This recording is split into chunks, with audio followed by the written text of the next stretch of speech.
அவங்களுக்கு எல்லாமே அரண்பணி அறக்கட்டளை மூலயமா நம்ம திருப்பணி நடக்கணும் அப்படின்னா கண்டிப்பாக எல்லாருமே இங்கே இருக்கிற ஒவ்வொருத்தரும் உங்களால் முடிஞ்ச அந்த 100 ரூபாய் போடுங்க.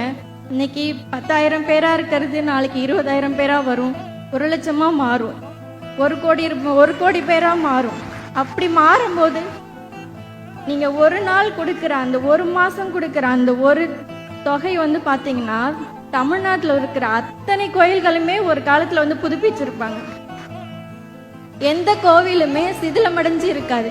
ஏன்னா இன்னைக்கு கோவில்ன்றது சாதாரண விஷயம் இல்லை.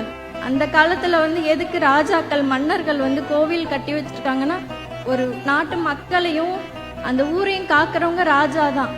அவங்க காலத்துக்கு அப்புறம் மக்களை காக்குறவர் எப்பயும் காக்குறவர் இறைவன் தான். அந்த இறைவன் எப்போதும் இருக்கணும்ன்றதுக்காக தான் இவ்வளோ பிரம்மாண்டமான கோவிலை கட்டி வச்சிருக்காங்க. அதை பாதுகாக்கிறது நம்ம ஒவ்வொருத்தருடைய கடமை. அதனால கண்டிப்பா ஒவ்வொருத்தரும் உங்க குழந்தைங்களுக்கு அவங்க பக்கத்து வீட்டில் உள்ளவங்களுக்கு இந்த கோவிலை பற்றி எடுத்து சொல்லி உங்களால் முடிஞ்ச அந்த ஒரு 100 ரூபாய் தான் நம்ம எவ்வளோ செலவு பண்ணுறோம்.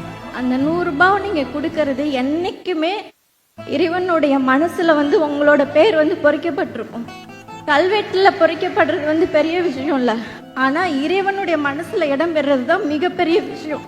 அந்த 100 ரூபாய் கொடுக்குற ஒவ்வொருத்தரோட பேர் இறைவனோட மனசில் என்னைக்கு பொறிக்கப்பட்டிருக்கும்.